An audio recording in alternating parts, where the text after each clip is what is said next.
இது வருங்கால ஆசிரியர் பெருமக்களுக்கும் வணக்கம். இந்த வீடியோ வந்து பார்த்திங்கன்னா ஏற்கனவே சைக்காலஜியில் 5 யூனிட் போட்டு 6வது யூனிட்டில் ஃபஸ்ட்டு வீடியோ போட்டிருந்தோம். 6வது யூனிட்டில் வந்து பார்த்திங்கன்னா மொத்தம் 3 வீடியோ. இது வந்து பார்த்திங்கன்னா 2வது வீடியோ. இதில் ஒரு 50 கொஷின் இருக்குது. டேரெக்டாக கொஷினுக்கு போய்டுவோம். ஏற்கனவே சொன்ன மாதிரி உங்களுக்கு வீடியோ யூனிட் முடிய டெலகிராமில் போட்டுருன்னு சொல்லியிருக்கோம். 5th யூனிட் வந்து பார்த்திங்கன்னா ஏற்கனவே போட்டிருக்கு. நீங்கள் டெலகிராமில் இருக்கவங்க அது பார்த்துக்கலாம். டேரெக்டாக கொஷினுக்கே போயிடுவோம். கொஷின் நீங்கள் வந்து தமிழ் இங்கிலீஷில் ரெண்டுலேயும் கேட்குறதுனால இப்போது பார்த்தீங்கன்னா தமிழ் இங்கிலீஷ் ரெண்டுலேயுமே கொஷின் இருக்குது.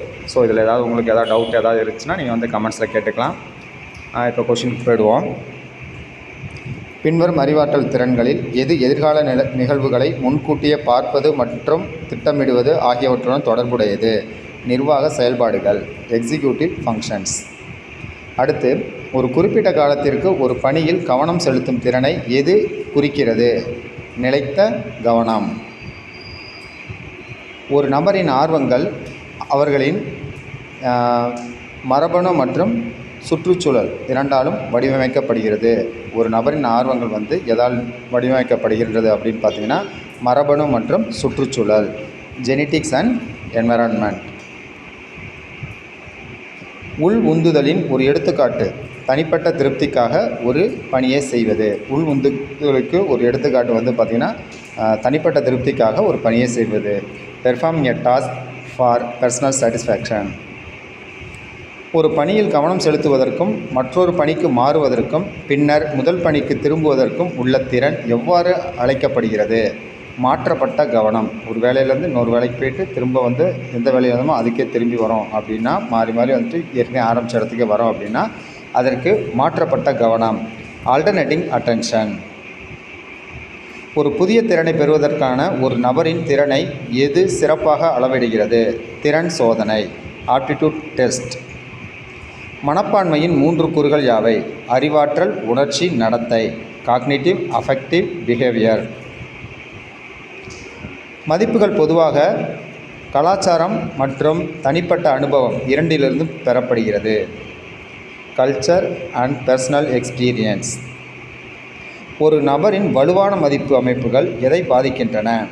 அவர்களின் நடத்தை மற்றும் முடிவெடுக்கும் திறன், தேர் பிஹேவியர் அண்ட் டிசிஷன் மேக்கிங்.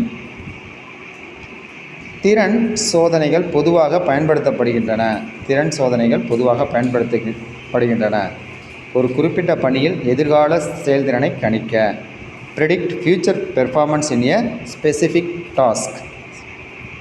மாஸ்லோவின் படிநிலையின்படி சமூக தேவைகள் எந்த தேவைகளுக்கு முன் வருகின்றன?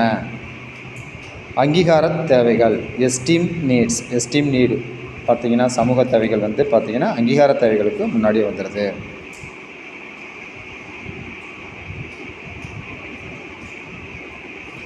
ஒரு நபர் ஒரு சமூக குழுவில் ஏற்றுக்கொள்ளப்பட்டு சொந்தமாக உணரப்படும் தேவை மாஸ்லோவின் படிநிலையில் எந்த வகையின் கீழ் வரும்? சமூக தேவைகள், சோஷியல் நீட்ஸ். சவாலான இலக்குகளை அமைத்துக் கொள்வதிலும் அதில் வெற்றி பெறுவதிலும் தனிப்பட்ட ஈடுபாடு எந்த உந்துதலின் முக்கிய பண்பு? சாதனை உந்துதல், அச்சீவ்மெண்ட் மோட்டிவேஷன். மாஸ்லோவின் படிநிலையின்படி பாதுகாப்பு தேவைகளில் கீழ்கண்டவற்றுள் எது அடங்கும்? வேலை பாதுகாப்பு மற்றும் உடல் நலம், ஜாப் செக்யூரிட்டி அண்ட் ஹெல்த். அடுத்து, ஒரு நபர் தனது முழு திறனையும் அடைந்து தனிப்பட்ட வளர்ச்சியை நாடுகிறார் என்றால் அவர் மாஸ்லோவின் படிநிலையில் எந்த தேவையை பூர்த்தி செய்ய முயற்சிக்கிறார்? சுய உணர்தல் தேவை, செல்ஃப் ஆக்சுவலைசேஷன் நீடு. நுண்ணறிவு என்பது பல குறிப்பிட்ட திறன்களின் தொகுப்பு என்று எந்த கோட்பாடு வலியுறுத்துகிறது ஆனால் பொதுவான காரணியை நிராகரிக்கிறது? குழு காரணி கோட்பாடு. குழு காரணி கோட்பாடு தான் பார்த்திங்கன்னா திறன் நுண்ணறிவு என்பது பல குறிப்பிட்ட திறன்களின் தொகுப்பு, அதே நேரம் பொதுவான காரணியை நிராகரிக்கிறது. Group factor theory. ஸ்டன்பெர்க்கின் முக்கோண கோட்பாடின்படி ஒரு புதிய சூழ்நிலைக்கு தழுவிக்கொள்வதற்கும் நடைமுறை சிக்கல்களை தீர்ப்பதற்கும் உள்ள திறன் எந்த வகையான நுண்ணறிவுடன் தொடர்புடையது?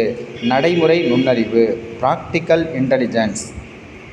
மொழியியல், தர்க்க ரீதியான கணித, இசை, காட்சி வெளி, உடல் கினஸ்தட்டிக், தனிப்பட்ட இடை, தனிப்பட்ட அக மற்றும் இயற்கையியல் நுண்ணறிவுகளை அடையாளம் கண்டவர் யார்? Howard Gardner. கில்பர்ட்டின் அறிவு அமைப்பின் மாதிரியில் செயல்பாடுகள் என்பது எதை குறிக்கிறது? ஒரு நபர் சிந்திக்க பயன்படுத்தும் செயல்முறைகள். The processes a person uses to think. உணர்ச்சி நுண்ணறிவுக்கான முக்கிய கூறுகள்: சுய விழிப்புணர்வு, சுய மேலாண்மை, சமூக விழிப்புணர்வு, உறவு மேலாண்மை. Self awareness, self management, social awareness, relationship management. நுண்ணறிவு என்பது பொதுவாக மரபுரிமையாகவும் சுற்றுச்சூழல் காரணிகளாலும் பாதிக்கப்படுகிறது என்பதை எந்த கோட்பாடுகள் பொதுவாக ஒப்புக்கொள்கின்றன? அனைத்து நுண்ணறிவு கோட்பாடுகளும் ஒப்புக்கொள்கின்றன. All intelligence theories. ஸ்டெர்பெர்க்கின் பகுப்பாய்வு நுண்ணறிவு என்பது எதை குறிக்கிறது? வழக்கமான சிக்கல்களை தீர்க்கும் திறன். The ability to solve conventional problems. தர்ஸ்டனின் முதன்மை மனத்திறன்களில் கீழ்கண்டவற்றுள் எது அடங்கும்? வாய்மொழி புரிதல், சொல் சரளம், எண்கள், வெளி, நினைவகம், கருத்து, பகுத்தறிவு. Verbal comprehension, word fluency, number, space, memory, perceptual, speed, reasoning. தனி நபர்களிடையே உள்ள நுண்ணறிவு வேறுபாடுகளை அளவிடுவது மற்றும் விளக்குவது எதனுடன் தொடர்புடையது? வேறுபாடுகள் உளவியல். Differential psychology. நுண்ணறிவுக்கான ஒற்றை காரணி கோட்பாட்டை யார் முன்மொழிந்தார்? Alfred Bennett. படைப்பாற்றலின் முக்கிய அம்சங்களில் ஒன்று எது? புதுமை மற்றும் அசல் தன்மை. Novelty and originality. சராசரி ஐக்யூ மதிப்பெண் என்ன? 100. சராசரி ஐக்யூ மதிப்பெண் 100. ஈக்யூவை உயர்வாக கொண்டவர்கள் பொதுவாக என்ன திறன்களை கொண்டுள்ளனர்? தங்கள் மற்றும் பிறரின் உணர்ச்சிகளை புரிந்து கொண்டு நிர்வகிக்கும் திறன். The ability to understand and manage their own and other emotions. நுண்ணறிவு சாதனைகளில் ஒரு முக்கியமான பண்பு என்னவென்றால் அவை செல்லுபடியாகும் மற்றும் நம்பகமானவை ஆக இருக்க வேண்டும். Valid and reliable. நுண்ணறிவு தேர்வுகளில் செயல்திறன் அளவீடுகளை அறிமுகப்படுத்தியவர் யார்? டேவிட் ஹெச்லர். எழுத்து மற்றும் வாசிப்பில் உள்ள சிரமங்கள் பெரும்பாலும் எந்த கற்றல் குறைபாட்டுடன் தொடர்புடையது? டிஸ்லெக்ஷியா. இதுக்கு இந்த கொஷின் பார்த்தீங்கன்னா ஏற்கனவே பார்த்துருப்போம். ஒரு குழந்தை எண்களை அடையாளம் காண்பதிலும் எண்ணுவதிலும் அடிப்படை கணித கருத்துக்களை புரிந்து கொள்வதிலும் சிரமப்பட்டால் அதற்கு எந்த குறைபாடு இருக்கலாம்? டிஸ்கால்குலியா. தெளிவற்ற கையெழுத்து, கடிதங்களுக்கு இடையில் சீரற்ற இடைவெளி மற்றும் தவறான பிடிப்பு ஆகியவை எந்த கற்றல் குறைபாட்டின் அறிகுறிகள்? டிஸ்கிராஃபியா. ஒரு குழந்தை தள்ளாட்டம், அடிக்கடி பொருட்கள் மீது மோதல் மற்றும் பொதுவான இயக்க ஒருங்கிணைப்பில் சிரமப்பட்டால் அது எந்த குறைபாட்டின் அறிகுறியாக இருக்கலாம்? டிஸ்பிராக்சியா. கற்றல் குறைபாடுகளின் பொதுவான காரணம் என்ன? மூளை செயல்பாட்டில் உள்ள வேறுபாடுகள். டிஃபரன்ஸ் இன் பிரெயின் ஃபங்க்ஷன். ஆளுமையை ஒரு தனிநபரின் சிந்தனை மற்றும் நடத்தைக்கு வழிவகுக்கும் உளவியல் அமைப்புகளின் மாறும் அமைப்பு என்று யார் வரையறுத்தார்? ஆளுமையை ஒரு தனிநபரின் சிந்தனை மற்றும் நடத்தைக்கு வழிவகுக்கும் உளவியல் அமைப்புகளின் மாறும் அமைப்பு என்று வரையறுத்தவர் கோர்டன் ஆல்போர்ட். ஆல்போர்ட்டின் கோட்பாட்டில் மைய பண்புகள் எதை குறிக்கின்றன?